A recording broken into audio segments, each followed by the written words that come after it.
इसके मान ज्ञात कीजिए। ठीक है, जिसमें पहला है साइन 60, साइन 60 इंटू कॉस 30 है, कॉस 30 डिग्री, और प्लस में साइन 30 और कॉस 60 डिग्री। ये हमारे पास है, इसका क्या ज्ञात करना है, मान ज्ञात करना है। इसमें साइन 60 कॉस 30 और साइन 30 और कॉस 60 तुम्हारे पास दिया हुआ है। सबसे पहले क्या करेंगे, इसमें हल करने का सबसे आसान मेथड जो है इसमें ये है कि मान याद होना चाहिए सबसे पहली बात। जैसे साइन 60 का मान क्या होता है, कॉस 30 का मान क्या होता है, साइन 30 का मान क्या होता है, कॉस 60 का मान क्या होता है। तो बस ये मान याद रहे तो क्योंकि हल करने में कोई दिक्कत है ही नहीं, आराम से। ठीक, जैसे में हमारे पास क्या दे दिया है, साइन 60 और कॉस 30। ये क्वेश्चन है तो सबसे पहले लिख लो साइन 60 का मान कितना होता है, तो साइन 60 का मान होता है 3/2 होता है इंटू मल्टीप्लाई। कॉस 30 का मान कितना होता है, कॉस 30 का जो मान होता है ये होता है कितना, √3/2 के बराबर। ठीक है, √3/2 के बराबर, प्लस साइन 30 का मान कितना होता है 1/2 के बराबर इंटू कॉस 60 का मान कितना होता है 1/2 के बराबर। ठीक है, इसके बाद हम क्या करेंगे, बस मल्टीप्लाई करेंगे। √3 से √3 में गुणा करेंगे क्या हो जाएगा, रूट हट जाएगा, तो 3 बचेगा, बटे 2 से 2 में गुणा करेंगे कितना हो जाएगा 4, प्लस 1 से 1 में गुणा करेंगे क्या हो जाएगा 1, 2 से 2 में गुणा करेंगे कितना हो जाएगा 4। अब आराम से 4 क्या ले लेंगे, एलसीएम ले लेंगे, यहाँ से यार 3 प्लस क्या आ जाएगा 1 बराबर कितना आ जाएगा 4 बटे में 4, कैंसिल आउट बराबर कितना आ जाएगा 1 जो है इसका आंसर है। ये पहला मेथड था। ठीक, दूसरा मेथड ये कहता है जैसे साइन 60 दिया है, cos 30 दिया है, साइन 30 दिया और क्या दिया है cos 60 दिया है। ध्यान से देखोगे ये जो इतना जो है ना, ये फार्मूला बन रहा है, किसका फार्मूला बन रहा है, sine A into cos B और प्लस में cos A इंटू में साइन में B। तुम एक लाइन में इस फार्मूला की मदद से क्या कर सकते हो, ये किसका फार्मूला होता है याद रखना है। ये जो फार्मूला होता है साइन A प्लस B का होता है, किसका सूत्र होता है साइन A प्लस B का होता है। ठीक है, यहाँ पर A का काम कौन कर रहा है 60 कर रहा है, B का काम कौन कर रहा है 30 कर रहा है। देखो मेथड नंबर 2 कितना आसानी से करेंगे इसे।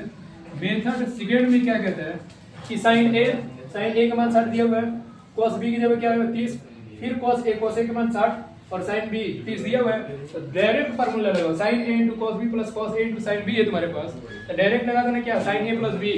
आगे डायरेक्ट हल कर रहे हैं, कितना आ जाएगा साइन A का मान कितना दिया हुआ है, A का मान कितना 60 है तो 60 लिख देना यहाँ पर, प्लस B का मान कितना दिया हुआ है 30, यहाँ लिख देना कितना 30 डिग्री। अब डायरेक्ट करो कितना हो जाएगा साइन 60 और 30 कितना हो जाएगा 90, और साइन 90 का मान क्या होता है 1, यहाँ से आंसर कितना आएगा 1। ये पहला मेथड है जो इतना सब कैलकुलेशन करना पड़ेगा, और दूसरे मेथड में बस यही हो जाएगा, फिर कुछ करना है ही नहीं। ये आंसर होता है सब। पहला क्वेश्चन हो गया सब, इसका मान बताना था, मान बता दिया।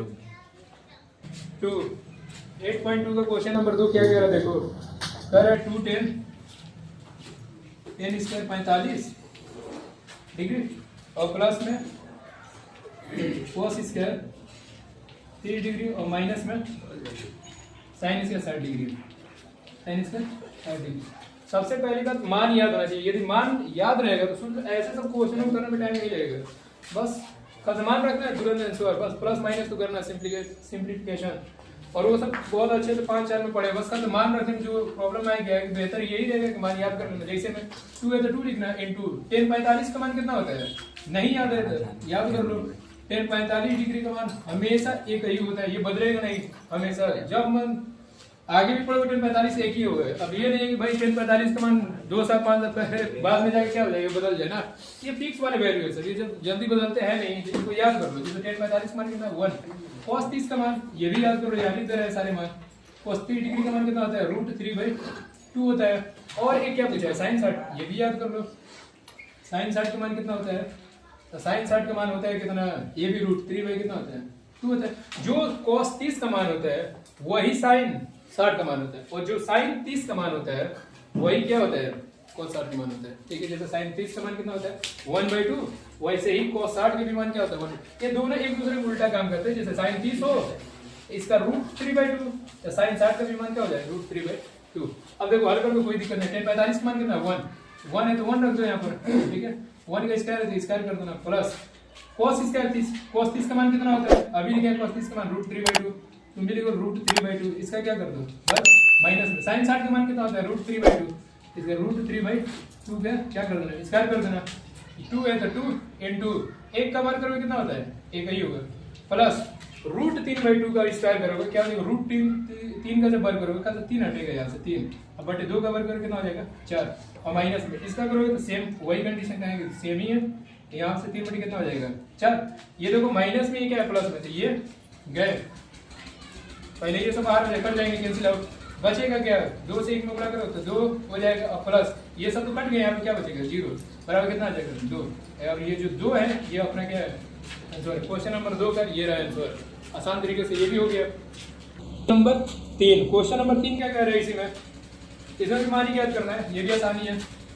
cos 45 डिग्री दिया हुआ है, अब बटे में क्या दिया हुआ है sec 30, तो sec 30 डिग्री लिख लेना, फिर क्या दिया हुआ है cosec 30, कोई दिक्कत नहीं है cosec 30 लिख लेना, सेम काम वही जो मान दिया था वही अगर रखना, वो कुछ करना ही नहीं है सोचिए।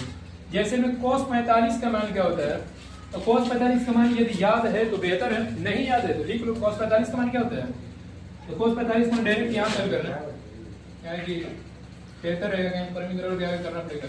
cos 45 का मान क्या होता है 1/√2 में, तो घर से मान रख रहे हैं कुछ नहीं, cos 45 का मान 1/√2 रख दिए हैं। sec 30 का मान क्या होता है नहीं याद है और निकालने का तरीका भी बता दे रहे हैं। जैसे sec 30 का मान बहुत लड़के जो होते हैं भाई रटते हैं, रटने की कोई जरूरत है ही नहीं सोच रहे यहाँ पे, sec 30 का मान नहीं मालूम है तो डायरेक्ट फार्मूला लगाना, sec थीटा बराबर क्या होता है 1/cos थीटा, और cos थीटा की जगह पे क्या है 30 है तो 30 लिख देना, जो इसका मान आएगा ना वही sec 30 का मान होगा। कैसे निकालेंगे देख लो, 1 है तो 1 अब बटे sec 30 का मान नहीं मालूम, लेकिन भाई cos 30 का तो मान मालूम है, अभी जस्ट पढ़े थे √3/2, तो बस यहाँ √3/2 लिख देना, √3/2 और 2 जो होगा कहाँ चला जाएगा ऊपर, तो 2/√3 जो होता है ना वो किसका मान होता है sec 30 का मान आता है, बस ले चल के यहाँ रख देंगे sec 30 की जगह पे। अब cosec 30 नहीं याद था, साइन तो मालूम है ना, ये दोनों एक दूसरे के उल्टे होते हैं, तो cosec 30 डिग्री बराबर क्या होता है भाई, हमें मान नहीं मालूम, लेकिन हम क्या करेंगे 1/sin, मालूम है हमें लेकिन निकालने का तरीका बता रहा हूँ, ये मत समझ रहे मतलब मान नहीं मालूम कैसे निकाला जाता है, ये बहुत लड़के होते हैं कि ये रट लेते हैं, सब रटने की जरूरत है ही नहीं। मैं सिंपल बस इतना कहना चाहता हूँ, यदि साइन और cos का मान पता हो 0 से 180 तक, तो तुम कोई भी ट्रिग्नोमेट्री फंक्शन हो आराम से तुम मान निकाल सकते हो, ठीक है। जैसे मान के चलो sec 30 मान के चलो भाई, मान के सपोज करो मुझे नहीं मालूम है, भाई मुझे इतना मालूम है कि sec 30 का फार्मूला 1/cos होता है, ठीक है, तो 1/cos ऐसे लिखेंगे, तो cos 30 डिग्री का मान पता था मैंने चल के रख दिया 2/√3, ये जो मान है वो sec 30 का मान हो गया। वैसे ही सेम काम ये करेगा, cosec थीटा बराबर क्या होता है 1/sin, और थीटा की जगह पे ये है 30 डिग्री, ये 30 लिख देना, तो इसका फार्मूला क्या हो जाएगा 1/, और sin 30 का मान ये तो मालूम है भाई 1/2 करेंगे हाथ कितना हो जाएगा 2 ऊपर चला जाएगा, तो cosec 30 का मान कितना निकल गया, तो सारा मान निकल गया, सोच लो खास से ले चल के रखना है और कुछ खास करना ही नहीं है इसमें। आ जाओ sec 30 का मान निकाल बैठे कितना है 2/√3, यहाँ लिख दो 2/√3, फिर क्या है बीच में प्लस है तो प्लस, cosec 30 का मान कितना दिया हुआ है 2, तो यहाँ पे क्या ले लो 2, बस वही था एलसीएम वाला। आ जाओ 1/√2 बटे नीचे एलसीएम ले लो, कुछ नहीं है 1 मान के एलसीएम ले लो, एक मान के जब एलसीएम ले लो तो क्या आ जाएगा यहाँ पे रूट में 3 आ जाएगा, √3 का टेबल एक बार में आएगा 2 आएगा यहाँ पे, प्लस 1 का टेबल पढ़ो कितना बार √3 बार में कटेगा, ये √3 से 2 में गुणा करो क्या आ जाएगा 2√3, ठीक। अब क्या किया जाता है, बहुत सारे बच्चे क्या होते हैं यहाँ पे कंफ्यूज हो जाते हैं, A/B/C/D जब भी इस फॉर्म में रहता है तो याद रखना जो नीचे वाला रहता है वो ऊपर जाता है, जो यहाँ रहता है ये नीचे आ जाता है, ठीक है। जैसे √3 कहाँ चला जाएगा ऊपर 1 के पास, ये जाके यहाँ गुणा करेगा, ठीक, ये नीचे आ जाएगा, बचेगा क्या √2, अब ब्रैकेट में 2 है तो 2 प्लस में 2√3, ये आ जाएगा। इतना भी आंसर छोड़ दो कुछ सही है, लेकिन भाई हम लोग आगे करेंगे, ठीक है। जो आंसर किताब में दिया वहां तक पहुंचने के लिए क्या करना है, इतना भी आंसर सही है, ठीक है, कोई दिक्कत नहीं, लेकिन आगे करना है तो देखो कैसे करना है। सबसे पहली बात क्या करना है, यहाँ से √3 है तो √3 लिख लेना, बटे लगा देना, ठीक है। अब √2 से अंदर गुणा कर दो तो ये बचेगा 2√2 बनेगा, और प्लस में अंदर क्या बचेगा 2 रूट में क्या बन जाएगा 6 बन जाएगा, क्योंकि √2 से इसमें गुणा करेंगे तो 2 में तो भाई गुणा नहीं होगा, रूट वाले रूट के साथ गुणा करते हैं, 2 से 3 में गुणा करो रूट में 6 हो जाएगा, ठीक। अब हम क्या करेंगे यहाँ पर, ठीक, सिंपल तरीके से हम क्या कर सकते हैं, इसका परिमीकरण कर दो, बेहतर यही रहेगा। परिमीकरण कैसे किया जाता है देख लो, जैसे में तुम्हारे ऊपर क्या है √3 और √3, क्या इसको हम ऐसे लिख सकते हैं कुछ पल के लिए, √2 को यहाँ लिख लो √2 6, ठीक है, प्लस कर दो और इसको लिख दो क्या 2√3, 2 कर दो, ठीक, आसानी से। अब क्या परिमीकरण, परिमीकरण का ये होता है सिंपल भाई कि जो चिन्ह यहाँ पर प्लस है ना, इसको माइनस लगा के ऊपर नीचे गुणा कर दो और बाकी मान सेम वही रखना। आ जाओ डायरेक्ट 2√6 माइनस 2√2, अब बटे में क्या हो जाएगा 2√6 माइनस 2√2। अब हल करेंगे तो क्या हो जाएगा, ये आराम से मतलब गुणा करेंगे, इसमें गुणा करेंगे तो क्या बन जाएगा यहाँ पर 2√18 बन जाएगा यहाँ पर। ये इसमें गुणा करेंगे फिर माइनस माइनस करना है, ये इसमें गुणा करेंगे तो क्या हो जाएगा 2√6 बन जाएगा। सबके बटे में क्या आने वाला है, इससे इसमें गुणा करो, कोई दिक्कत नहीं। ए इसका देखो ये ए है ये बी है, ये ए है ये बी है, दोनों मान सेम है, बीच में जब प्लस माइनस हो तो ये जरूर ए इसका माइनस बी इसका सूत्र है, डायरेक्ट लगा दो, कोई दिक्कत नहीं है। इसका इसमें गुणा करो क्या 2 दूनी 4 और रूट हट जाएगा, 4 से कितना हो जाएगा 24। बीच में क्या है प्लस से माइनस में गुणा करो क्या हो जाएगा माइनस, इससे इसमें गुणा करोगे 2 दूनी 4 और 4 दूनी कितना हो जाएगा 8, ये यहाँ पर बनेगा, ठीक है। ये सब है तो इसको थोड़ा मिटा दे ताकि आंसर सोल्व हो सके, ठीक। अब डायरेक्ट आंसर तक पहुंच रहे हैं, ठीक है। अब देखो क्या करना है, कुछ नहीं करना है। यहाँ से हम क्या करेंगे, बस एक लाइन बस लिखेंगे, ये 2 रूट इतना है, इसमें से 2 को कॉमन ले लो। जैसे 2 को कॉमन ले लोगे तो यहाँ से क्या बचेगा, रूट में 18 ये बचेगा और माइनस में रूट में क्या बचेगा 6 और सबके बटे में क्या बचेगा, देखो 24 में से 8 घटाओ, इतना तो सबको आना चाहिए, माइनस 24 में से 8 घटे कितना हो जाएगा 16 आएगा। 2 से बस इसको कैंसिल आउट मार देना, आ जाएगा तुम्हारे आंसर कितना, रूट में 18 और माइनस में रूट में 6। अब बटे में क्या हो जाएगा, 2 से इसको काटो कितना आ जाएगा 8, ठीक।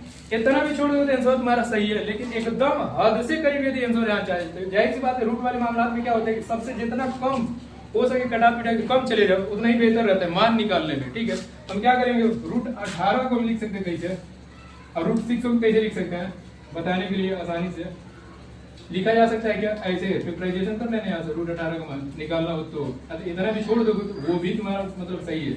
आ जाओ देखो रूट 18 तो रूट 18 लिख देना, ठीक। 2 से काटे स्टार्ट करना 9 बार में, फिर 3 से 3 बार में, फिर 3 से 1 बार में। इसको लिख सकते हो क्या, रूट 18 की जगह लिख सकते हो 3 और रूट में 2 और माइनस में क्या है रूट में 6 है और बटे में 8। ये तुम्हारा फाइनल आंसर है, जो किताबी वाला आंसर है, जो किताब में आया हुआ है।